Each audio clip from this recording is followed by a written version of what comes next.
હવે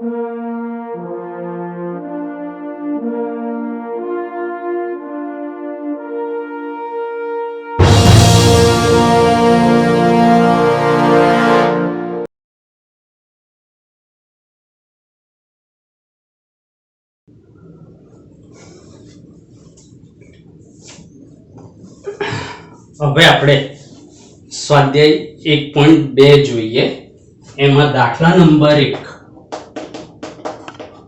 કે નીચેના વિધાનો સત્ય છે કે અસત્ય તે જણાવો અને કારણ સહિત જવાબ આપો. તો પહેલું વિધાન તો શું છે કે દરેક અસમય સંખ્યા એ વાસ્તવિક સંખ્યા છે. તો વિધાન કેવું છે?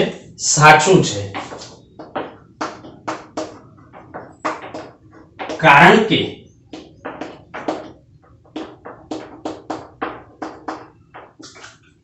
વાસ્તવિક સંખ્યા ગણ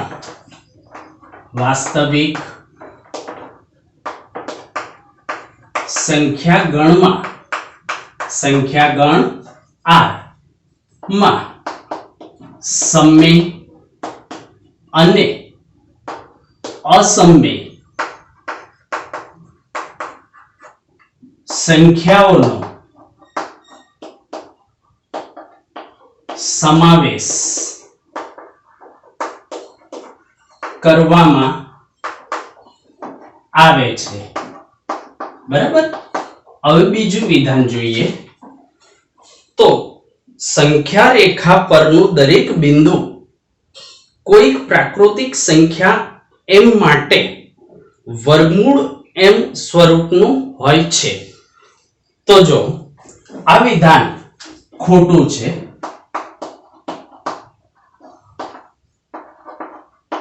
કારણ કે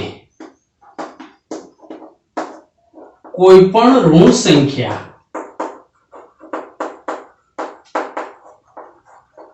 કારણ કે સંખ્યા રેખા ઉપર ઋણ સંખ્યા, ધન અને શૂન્ય એનો આપણે સમાવેશ કરવામાં આવેલો હોય છે. તો ઋણ સંખ્યા એ કોઈ પણ પ્રાકૃતિક સંખ્યા નું વર્ગમૂળ હોતું નથી. એટલે કે વર્ગમૂળ m સ્વરૂપનું હોતું નથી. કારણ કે 2 અથવા 4 નું વર્ગમૂળ આપણે 2 કહી શકીએ, પણ -2 નું વર્ગમૂળ એ શક્ય નથી. હવે ત્રીજું વિધાન તો દરેક વાસ્તવિક સંખ્યા એ અસમય સંખ્યા છે. તો જો વાસ્તવિક સંખ્યા ગણ R માં સમય અને અસમય સંખ્યાઓનો સમાવેશ કરેલો છે. તો આ વિધાન કેવું છે? ખોટું છે. કારણ કે દરેક વાસ્તવિક સંખ્યા એ અસમય સંખ્યા છે. માનો કે 5 એ સમય સંખ્યા છે, પરંતુ અસમય સંખ્યા નથી. આવા ઘણા બધા ઉદાહરણ તમે આપીને આ કારણ આપી શકો. હવે આપણે દાખલા નંબર 2 જોઈએ. તો દાખલા નંબર 2 માં શું દરેક ધન પૂર્ણાંકનું વર્ગમૂળ અસમય હોય છે? તો દરેક ધન પૂર્ણાંક માનો કે 1 નું વર્ગમૂળ તો 1 થાય, પણ 2 નું વર્ગમૂળ તો એ અસમય સંખ્યા થાય. 3 નું વર્ગમૂળ એ અસમય સંખ્યા થાય. 4 નું વર્ગમૂળ તો +or-2 આપણે કહી શકીએ. બરાબર છે. 5 નું વર્ગમૂળ પાછું અસમય થાય, 6 નું અસમય થાય, 7 નું અસમય થાય, 8 નું વર્ગમૂળ પણ અસમય થાય. પરંતુ આપણે દરેક ધન પૂર્ણાંક નું વર્ગમૂળ અસમય છે એમ કહી શકીએ નહીં. એટલે જવાબમાં લખીએ ના. જો ના હોય તો એક સંખ્યાનું ઉદાહરણ આપો જેનું વર્ગમૂળ સમય સંખ્યા હોય. બરાબર. માનો કે દાખલા તરીકે કે 25 નું વર્ગમૂળ પ્લસ ઓર માઇનસ 5 થાય છે. બરાબર છે. તો આ કેવી સંખ્યા થઈ? જે સમય સંખ્યા છે. સમય સંખ્યા છે. હવે દાખલા નંબર 3 જોઈએ છે.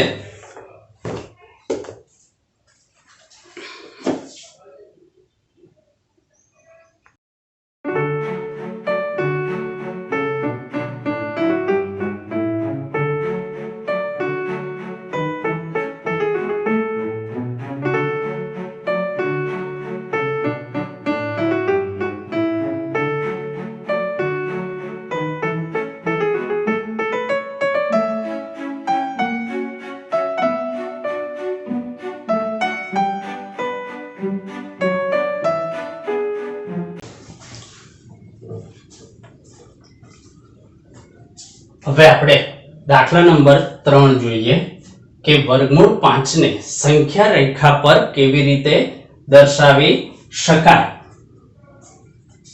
તો જો એક રેખા દોરીએ આપણે.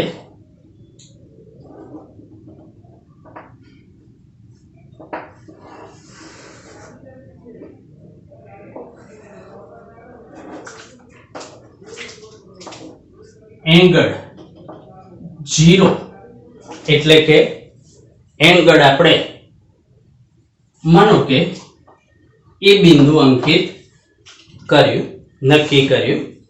હવે જો અનુકૂળ માપ લઈ, શું અનુકૂળ માપ લઈ, તો જો વર્ગમૂળ 5 કરવાનું છે તો એની પહેલા સૌથી મોટો પૂર્ણ વર્ગ આંકડો એટલે 4 થાય. તો 4 નું વર્ગમૂળ 2 થાય. તો આપણે એક એકમ નિશ્ચિત કરી અનુકૂળ. તો 4 નું વર્ગમૂળ 2 છે એટલે આ રીતે 2 એકમ ચાલ્યા જવાનું. અહીં આગળ 1, અહીં આગળ 2, અહીં આગળ બિંદુ B, આ C. ત્યાર પછી એનું એ જ માપે અહીં આગળ C બિંદુ ઉપરથી એટલે કે 2 ઉપરથી એક ચાપ માર દો અને એક લંબ રેખા રચી નાખો C બિંદુ આગળથી.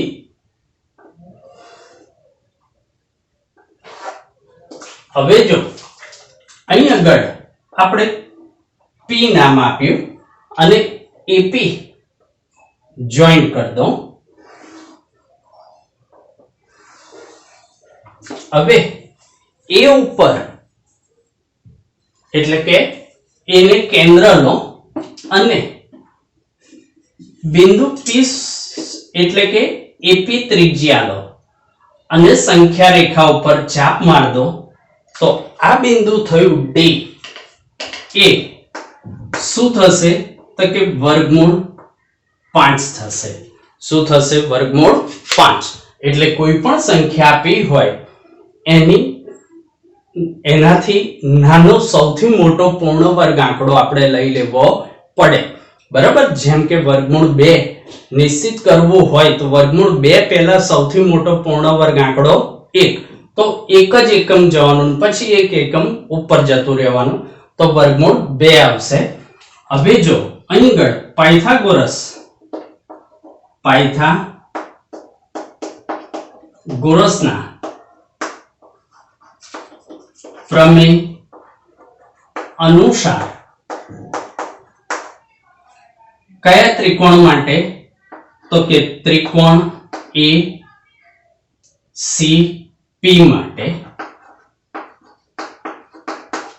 તો કે કર્ણ કોણ થશે? AP એટલે AP સ્ક્વેર બરાબર AC square plus CP square. કિંમત મૂકીએ તો જો a થી c નું માપ તો કેટલા એકમ છે 2 એકમ છે એટલે 2 નો વર્ગ વત્તા આ 1 એકમ છે આનું આ જ માપ આપણે એંગલ CP નું લીધેલું એટલે 1 નો વર્ગ તો 2 નો વર્ગ 4 વત્તા 1 એટલે 5 માટે AP બરાબર શું થયું વર્ગમૂળ 5 ને એટલે આપણે AP નું માપ લઈને સંખ્યા રેખા ઉપર ચાપ માર્યો તો એ કયું મૂલ્ય છે a થી d નું તો કે વર્ગમૂળ 5 હવે આપણે વર્ગમૂળ બીજી રીતથી આપણે શીખીએ આ જ રચના બીજી રીતથી તો એ વર્ગમૂળ કુંતલની રચનાથી વર્ગમૂળ 5 આપણે મેળવીએ છીએ તો જો એક સંખ્યા રેખા આપણે નિશ્ચિત કરી દઈએ દોર નાખીએ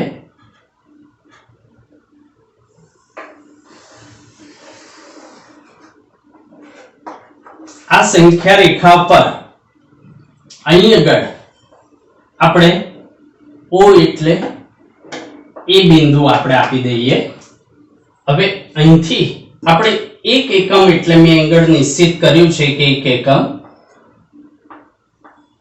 તો આ બે બિંદુ અહીંથી આપણે કાટખૂણો રચીએ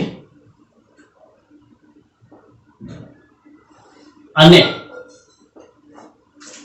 AB નું જેટલું માપ છે એટલું જ BC નું માપ છે હવે AC જોઈન્ટ કરી દઉં છું એટલે આ પહેલા વર્ગમૂળ 2 મળ્યું આપણને શું મળ્યું વર્ગમૂળ 2 હવે અહીંથી આપણે કાટખૂણો રચીએ અને CD એ BC ના માપ જેટલું તો અહીં આગળ આવશે એ વર્ગમૂળ 3 આવશે હવે અહીં આગળ આપણે કાટખૂણો રચીએ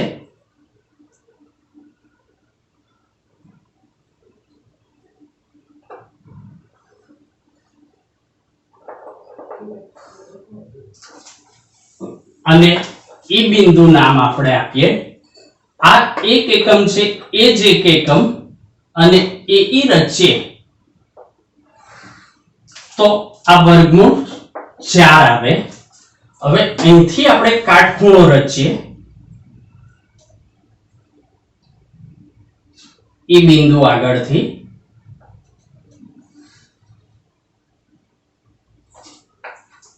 અને F નામ આપણે આપીએ અને AF રચીએ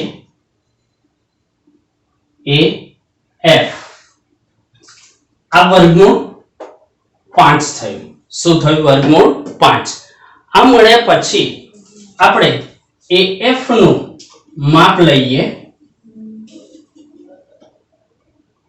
અને સંખ્યા રેખા ઉપર ચાપ મારીએ એટલે આ જ માપે અહીં આગળ જો સંખ્યા રેખા ઉપર આપણે ચાપ માર્યો તો આ જે એ શું થયું વર્ગમૂળ 5 થયું શું થયું વર્ગમૂળ 5 આમ અહીં આગળ આપણે વર્ગમૂળ કુંતલ આકારે પણ વર્ગમૂળ 5 મેળવી શક્યા બરાબર પરંતુ માનો કે વર્ગમૂળ 17 હોય તો આ સિસ્ટમ થી કરી શકાય પરંતુ ખૂબ નાનું માપ લેવું પડે જ્યારે આ સિસ્ટમ થી કરીએ તો શું કરવાનું વર્ગમૂળ 17 તો 17 પહેલા સૌથી મોટો પૂર્ણ વર્ગ આંકડો તો કેટલો છે 16 છે અને 16 નું વર્ગમૂળ 4 એટલે 1 એકમ નિશ્ચિત કરી 1 2 અહીંથી ત્રીજો અહીંથી ચોથો ચાપ મારી અહીંથી 1 એકમ લંબ જવાનું અને એ દોરું તો સીધું થઈ જાય વર્ગમૂળ 17 આવી જાય એ જ રીતે માનો વર્ગમૂળ 26 તો આપણે 5 એકમ જાવ તો આપણે ઘણી બધી રકમો પૂછી શકે તો હું આશા રાખું છું કે આ એક જ રકમ ઉપરથી આવા બધી જ રકમ તમને ખ્યાલ આવી ગઈ હશે.